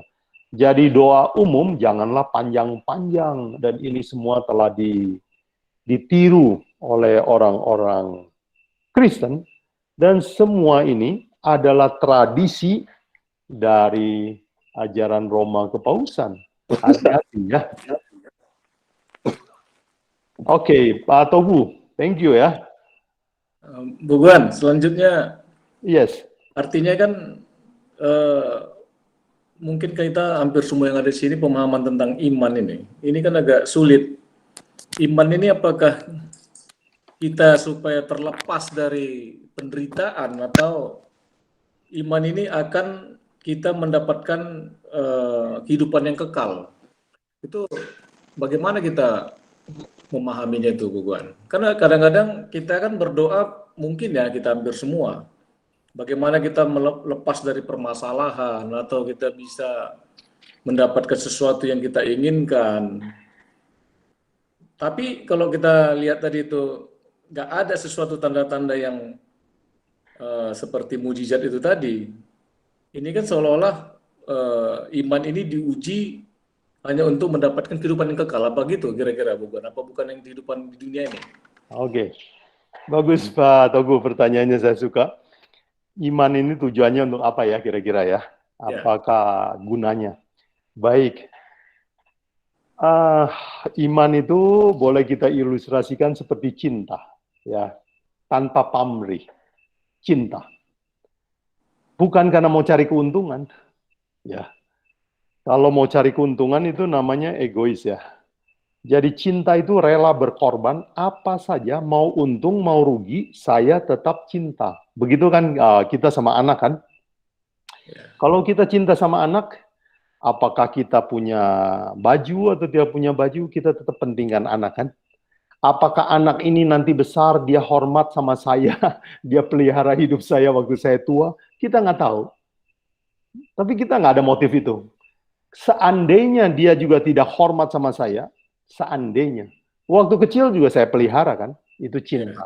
Jadi saya boleh ibaratkan iman itu seperti cinta.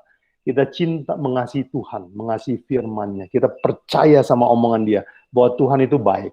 Dia pasti punya rencana yang baik buat saya. Jadi saya jatuh cinta sama firman-Nya. Jadi bukan karena saya pengen masuk surga. Justru kalau orang yang pengen masuk surga itu sebenarnya bukan iman, itu cari keuntungan namanya ya. Surga itu hanya bonus lah, upah ya. Macam kita kalau sayang sama anak, Ternyata setelah dia dewasa, kita tua, dia kirim makanan, dia urus kita waktu kita sakit, langsung kita merasa bersyukur ya. Aduh, syukur sekali, baik sekali ini anak ya. Jadi itu adalah imbalan yang ya kita tidak tuntut, tetapi kita sukacita kalau mereka berikan ya, bonus itu. Oke. Bonus ya. Bonus. Nah, jadi iman itu hasilnya seringkali bisa untung, bisa buntung, bisa rugi. Ya, kalau Pak Togu baca Ibrani 11, ya, karena iman maka Habel mati, karena iman maka Abraham pergi, karena iman maka Musa meninggalkan Mesir, nggak mau disebut anak raja, jadi rugi dia. Karena iman ada yang kepalanya putus, ada iman seperti Yusuf jadi raja di Mesir. Jadi karena iman ada yang untung, ada yang rugi. Begitu juga kan kita karena cinta menikah, ada yang untung, ada yang rugi ya. Gak ada yang draw, bukan? Gak ada yang draw. Apa? Gak ada yang seri. Gak ada yang seri ya. Jadi saya harap jangan ada yang menyesal menikah ya. Ini karena cinta, jangan pernah menyesal. Biar rugi, nggak apa-apa. Itu namanya cinta.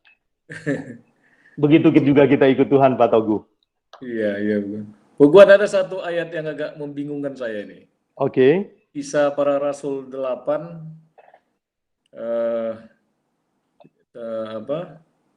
ayat 16 ya. Ya. Jadi pada saat itu orang Samaria ya, yang katanya situ mengutus Petrus dan Yohanes, itu saya baca dari mulai 14. Ketika rasul-rasul di Yerusalem mendengar bahwa tanah Samaria telah menerima firman Allah, mereka mengutus Petrus dan Yohanes ke situ. Setibanya di situ, kedua rasul itu berdoa supaya orang-orang Samaria itu beroleh Roh Kudus. Sebab Roh Kudus belum turun di atas seorang pun di antara mereka, karena mereka hanya dibaptis dalam nama Tuhan Yesus. Ini maksudnya gimana nih, Bu Guan? Oke.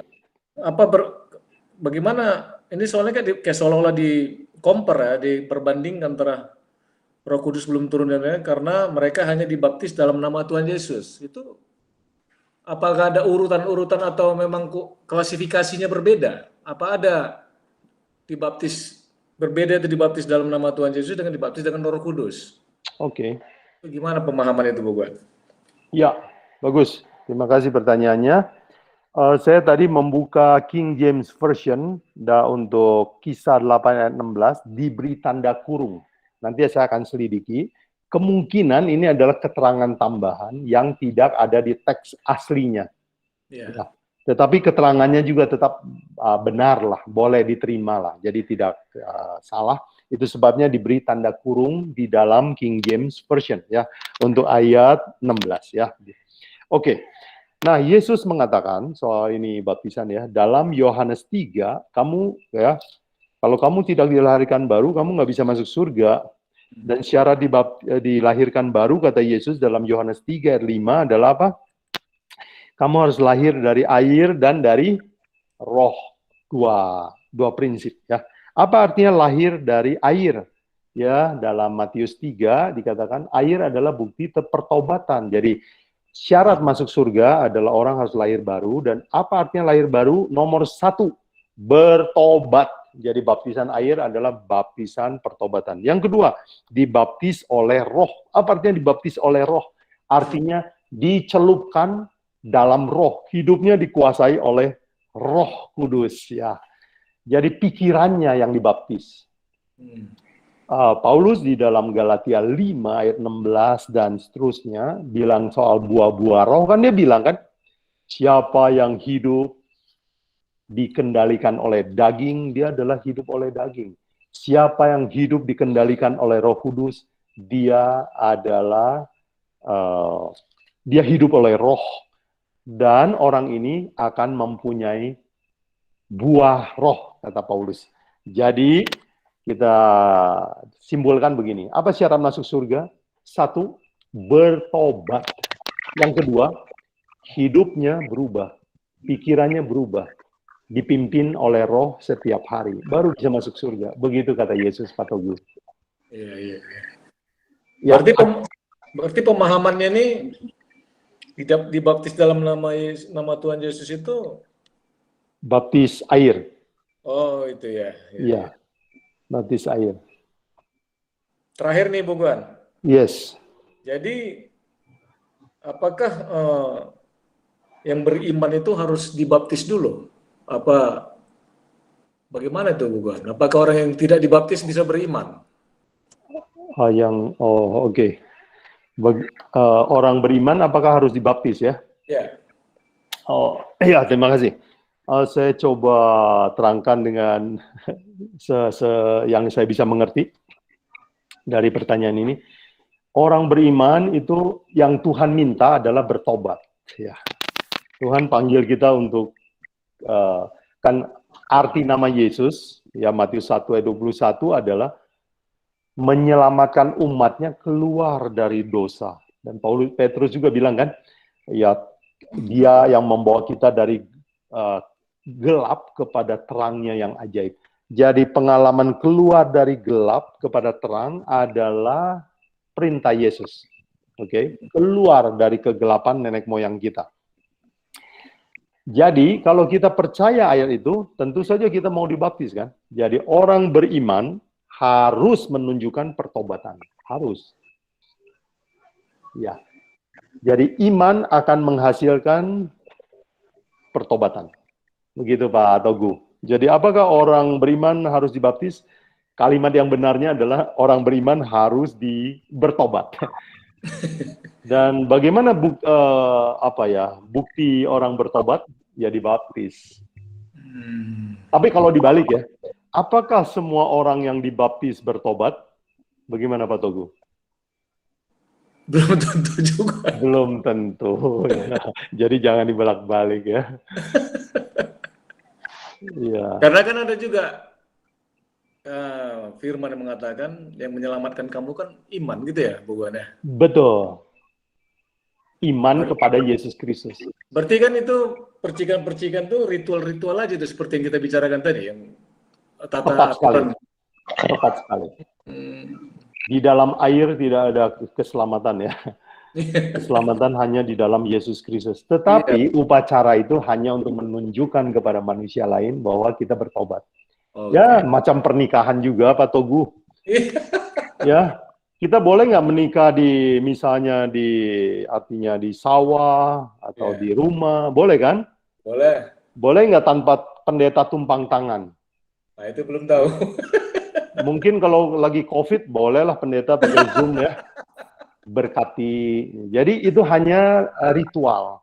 Tetapi yang memberkati pernikahan sesungguhnya bukan pendeta, tetapi adalah Tuhan menggunakan pendeta untuk upacaranya. Jadi yang suci itu bukan upacaranya. Yang suci adalah Tuhannya. Kalau Tuhan hadir, Tuhan merestui, itu semua suci. Boleh begitu ya Pak Togu ya? Terima kasih banyak, Bu Guan. Terima kasih. Puji Dan Tuhan. untuk itu, saya ingin mengingatkan kita semua, ingat ya, mungkin kita pernah dibaptis dengan air, sekarang yang belum kita alami adalah baptisan Roh Kudus. Ya. Dan itu artinya hidup kita dipenuhi tiap hari dengan perintah Allah. Itu namanya hidup oleh Roh Kudus. Oke, siapa yang mau bertanya? Bapak Gubuan. Halo, Pak Riki ya?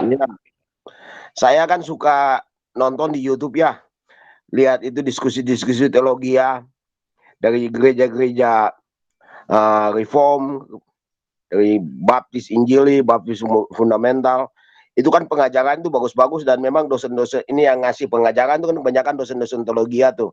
Ada Pastor M. Sagala, tapi dari gereja Injili punya ya, bukan M. Sagala punya pendeta kita, bukan. Terus ada pendeta Stephen Tong. Memang pengajarannya bagus-bagus. Semalam saya nonton ada live, ada dari gereja baptis fundamental. Ternyata waktu saya ikut dia punya itu live itu, dia tuh sering masuk, dia udah pelajari semua pengajaran Advent tuh. Dia bilang kesaksiannya, saya udah belajar semua pelajaran Advent tuh. dia kutip yang bahasa-bahasa Inggris punya tuh dari conference punya dia, pokoknya dia ini kuasai semua. Terus dia akan live tentang ini hari Sabat ya, hari Minggu dan hari Sabat. Saya ikutin terus tuh. Terus dia, memang ayat-ayat yang dia ambil tuh kan kalau orang yang awam pasti ya setuju dengan dia punya itu ya. Dia punya pengajaran ya. Karena dia ambil kan gitu kisah mengenai apa rasul-rasul berkumpul pada setiap hari pertama minggu itu memecah-mecahkan roti, dan ada ayat-ayat banyak lagi yang dia ambil. Terus dia pokoknya dia bahas semua tentang itu. Kenapa kita berbakti pada hari Minggu? Akhirnya pokoknya ujung-ujungnya dia bilang Advent itu sesat. Terus saya ikut lagi dia punya pengajaran lagi. Dia bilang Advent itu nggak percaya neraka kan? Neraka tuh untuk Advent tuh nggak ada. Ternyata pengajaran itu dia punya pengajaran itu dibantah sama saya udah nonton, dibantah oleh Pendeta Kuntaraf. Mungkin ada yang pernah lihat ya, pernah nonton di YouTube. Pendeta Kuntaraf bantah itu bahwa Advent memang percaya ada neraka, tapi siksaan kekal itu tidak ada, siksaan selama-lamanya itu tidak ada. Saya masuk di chatting dia si pendeta dari baptis itu yang fundamental itu, saya jelasin ya saya dapat yang saya ketahui ya tentang doktrin kita ya. Tapi dia nggak balas. Ada berapa ini penjelasan yang saya kasih ke dia, tapi dia nggak balas. Saya punya komen di dia punya itu channelnya tuh. Maksud saya begini, sekarang kan kita dengan mudah nih dapat pengajaran-pengajaran dari YouTube ya. Kalau anak-anak muda Advent basicnya nggak kuat, pasti kita bisa terpengaruh. Karena ajaran-ajaran yang mereka itu mereka ajarkan di YouTube itu memang Alkitabiah, dan memang yang ngajar itu dosen-dosen teologi yang pintar-pintar. Ada yang tempatan-tempatan Amerika, tempatan Belanda, ada pendeta MYM, pendeta siapa lagi tuh ya, Deki siapa itu. Dia kalau bahas Alkitab tuh saya bilang wah ini pendeta-pendeta Advent juga kalah nih. Dia tahu semua. Dia kutip dari sejarah-sejarah gereja semua, dia kuasai semua tuh. Deki orang Kupang itu, dan saya kagum. Kagum dengan dia punya pengajaran, masih muda orangnya, dia dosen teologi di Batam. Pengajarannya memang sangat bagus, sangat Alkitabiah. Maksud saya kalau kita orang Advent basicnya nggak kuat, kita bisa terpengaruh sama ajaran-ajaran itu, karena memang mereka sangat pintar dan Alkitabiah mereka punya itu. Ya cuma mungkin untuk masalah Sabat aja mungkin ya yang bertentangan dengan kita ya, masalah Sabat, terus itu yang dibahas sama yang gereja baptis fundamental tentang siksaan kekal di api neraka itu kan dia kan tentang Advent tuh. Mungkin kita beda-beda di situ, tapi pengajaran-pengajaran yang lain di luar itu memang sangat Alkitabiah dan dosen-dosennya sangat pintar. Kalau kita nggak kuat, kita nggak kayak Pak Yobuguan gini kan sering kasih pengajaran ini kan tentang kita punya pengajaran Advent kan. Kita bisa ini kan lebih tambah kuat gitulah untuk menangkal serangan-serangan dari luar. Yang memang kalau kita nggak kuat kita bisa ini juga terpengaruh. Tapi kalau pengajaran-pengajaran di luar yang lain saya terima betul, memang paling bagus, mereka punya ajarannya bagus. Dari gereja-gereja Injili, baptis fundamental itu bagus. Hanya kita beda paling ada beberapa hal yang berbeda di doktrin kita ya. Ada berapa mungkin saya lihat mungkin ada sekitar 5 lah. Kekekalan jiwa, makanan, hari Sabat, terus masalah apa lagi ya? Yang mungkin agak beda-beda sedikit, tapi yang lain sih mereka bagus. Nah, gitu aja. Terima kasih. Ya. Oke, Pak Rigi, terima kasih komentarnya.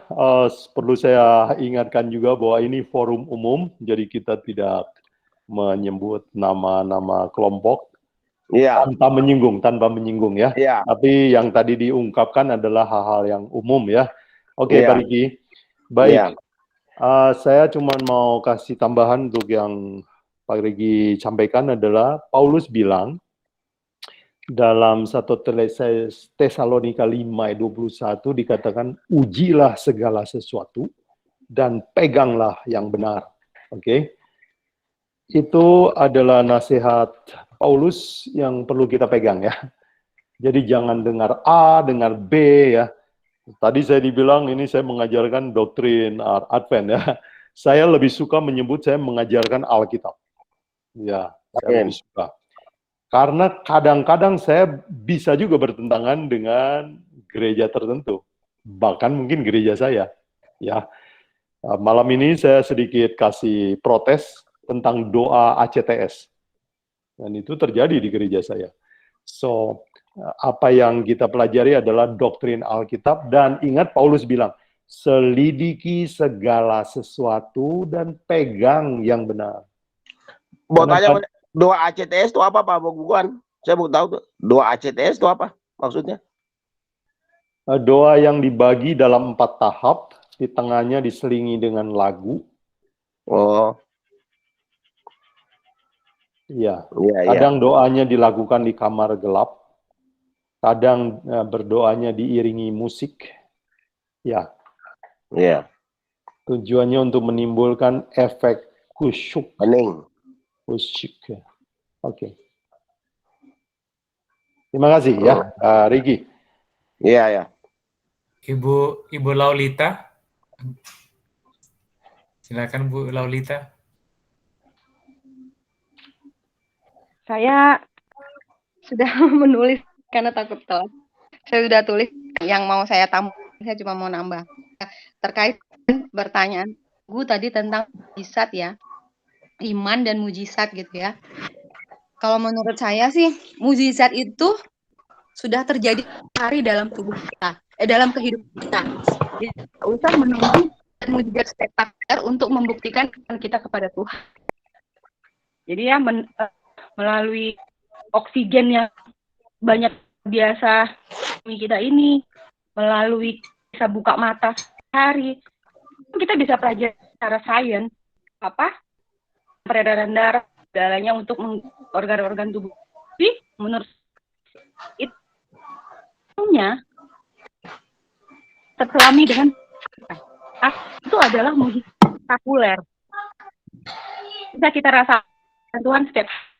Jadi kita mujizat spektakuler untuk setiap hari ada spektakuler dan sehingga tidak menunggu melemahkan, menunggu mujizat dari akhirnya iman kita gitu ya. Hal setiap hari kita sadari ada mujizat yang kita dalami akan terpikirkan gitu. Yes. Terima kasih. Kesimpulan yang baik sekali Bu Laulita. Ya. Oh ya, saya tambahkan sedikit. Kenapa orang Israel digigit ular waktu Tuhan keluarkan ular di padang belantara sampai mereka banyak yang mati? Karena setiap hari selamat mereka pikir ini biasa, bukan mujizat. Padahal hidup di padang belantara 40 tahun tidak pernah kena penyakit, tidak pernah digigit ular, itu adalah perlindungan Tuhan. Jadi karena mereka mulai merasa bahwa Tuhan itu seperti nggak ada, mujizat udah nggak ada, sebab mujizat yang mereka lihat yaitu tiang api dan payung awan itu setiap hari, karena terjadi setiap hari, orang mulai nggak merasa itu sebagai mujizat ya. Jadi pengen yang aneh-aneh. Itu sebabnya Tuhan kasih ular untuk gigit orang Israel supaya mereka kembali lagi beriman kepada Tuhan. Jadi kesimpulan Bu Laulita betul sekali ya. Seringkali mujizat yang hidup kita bisa bernafas itu kan mujizat Tuhan. Tetapi kita juga nggak menghargai. Kita pengen mujizat yang lebih aneh lagi ya. Bagus, saya setuju. Terima kasih Bu Laulita. Terima kasih Pak Yogan. Terima kasih. Ini dari Ibu Togu. Saya Bu Togu, Pak, anak-anak muda sekarang suka begereja di gereja karismatik. Sekarang sangat banyak gereja karismatik. Generasi muda mayoritas sekarang bilang, istilah mereka saya bertumbuh di gereja karismatik. Dan kata mereka, gereja harus ada pembaruan, mengikuti perkembangan zaman. Oke, terus udah selesai? Iya, itu aja. Pak Ibu. Oh iya. Waduh, ya terima kasih ya Bu Togu ya, orang muda pendapat begitu ya. Ya itu pendapat kita dengarkan saja. Nah, kata mengikuti perkembangan zaman, kalau dalam hal iman kita mengikuti firman Tuhan, bukan mengikuti perkembangan zaman ya. Jadi kemudian katanya di gereja ini saya bertumbuh. Iya. Ya, kita bisa menghargai, tetapi mungkin ada salah satu peserta saya di sini juga yang juga banyak ikut dan pernah lihat mujizat, tapi suatu hari dia merasa, ya gitu-gitu aja lah, dan merasa hambar. Dia mau cari kebenaran yang lebih dalam. Jadi itu sebabnya dia belajar Alkitab, dan waktu dia ketemu ya Alkitab, bukan hanya nyanyi, puji, mujizat ya, dan dia baca firman Tuhan, hatinya menemukan cahaya. Jadi dia berbahagia. Baik, ya orang muda kita, kenapa mereka tertarik hal-hal yang spektakuler dan merasa bertumbuh di situ? Karena memang enak, harus kita akui bahwa yang begitu-begitu tuh gurih ya. Anak-anak kalau dikasih kentang rebus sama kentang goreng McDonald, kira-kira lebih enak yang mana ini ya? Mungkin yang kentang goreng ya, gurih, renyah. Tetapi kalau dimakan terlalu sering, belum tentu sehat. Jadi yang kita pelajari Alkitab ini mungkin bagi sebagian orang seperti kentang rebus ya. Tapi kita yang tiap hari makan kentang rebus dan belajar mensyukuri, lama-lama enak juga makan kentang rebus. Baik, jadi jangan ikut perasaan, ya, ikuti saja firman Tuhan. Bu Togu, doakan orang muda kita ya. Dari Pak Budi, maaf ya, Pak Budi. Sementara ini hampir seluruh umat beragama di dunia begitu mengagumi dengan figur seorang paus karena kepribadiannya yang penuh kasih dan rendah hati. Lalu di manakah kiranya letak kesalahan seorang paus sebagai pemimpin gereja Katolik menurut Pak Yobuguan dikaitkan dengan nubuatan yang terdapat di Alkitab? Oke. Terima kasih Pak Budi. Kita tadi sudah belajar ciri-cirinya. Alkitab menyebutkan bahwa paus dulu menganiaya orang Kristen. Dan di berita dia sudah menyatakan maaf untuk sejarah yang lalu. Jadi kita kalau baca sejarah, ya kita tahu bahwa Martin Luther mau dibunuh, orang yang terjemahkan Alkitab itu dibakar, dan itu benar terjadi. Alat-alat penyiksaan yang pernah kepausan buat, sampai sekarang masih disimpan di Museum London. Yaitu alat untuk menggencet tulang tangan supaya orang mengingkari imannya. Ada alat untuk menarik tubuh manusia dengan kuda supaya patah tubuhnya. Ya, tujuannya apa? Supaya dia meninggalkan iman Protestan.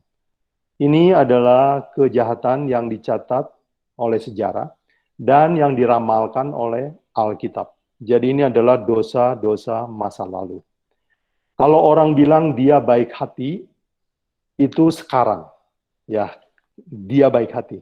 Tetapi pada zaman dahulu, dia adalah seorang pemimpin yang keras. Itu terbukti dari sejarah ya.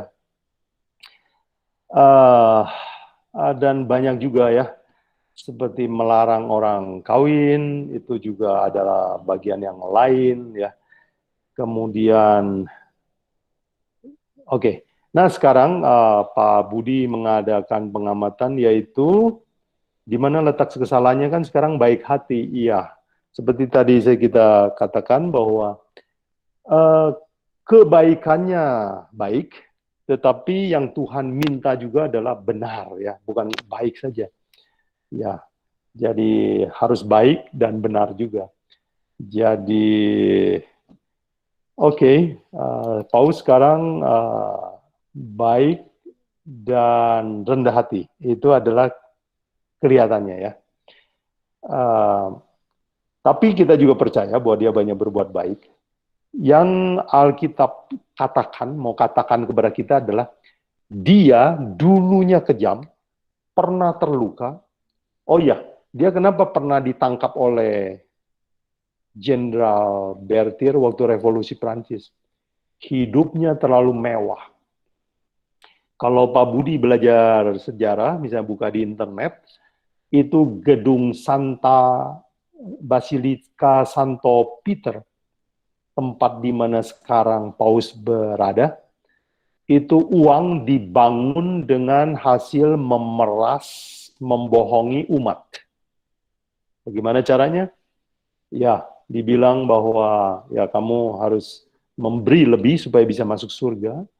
Kemudian ya kamu harus ya mengorbankan hartamu untuk menolong orang-orang tua yang kita mati supaya mereka bisa melewati api penyucian dan masuk surga. Jadi Basilika Santo Peter dibangun atas uang memeras jemaat. Dan itu adalah kejahatan masa lalu. Kenapa Alkitab bilang ini sama kita? Supaya kita jangan menilai secara tidak seimbang. Ya. Dan Alkitab mengatakan bahwa nanti dia akan sembuh dan seluruh dunia akan kagum sama dia. Mungkin kagum sama kebaikannya dan mengikuti dia. Dan orang akan berkata, apa salahnya dia? Mari kita ikut dia. Dan Alkitab mengamarkan begini, dulu dia tidak baik, sekarang kelihatan baik. Jangan kagum-kagum amat, pelajari Alkitab, kembali kepada iman yang sejati, yaitu Alkitab. Jadi begitu Pak Budi. Mudah-mudahan cukup jelas ya Pak Budi ya. Thank you. Baik, saya kira waktunya cukup. Terima kasih atas perhatian saudara sekalian. Saya kembalikan kepada Pendeta Tawaris untuk ditutup. Thank you. Ya, terima kasih banyak Pak Yobuguan. Terima kasih juga buat saudara-saudara kami yang sudah bertanya dan memberikan tambahan pada malam hari ini. Kita tutup proses belajar.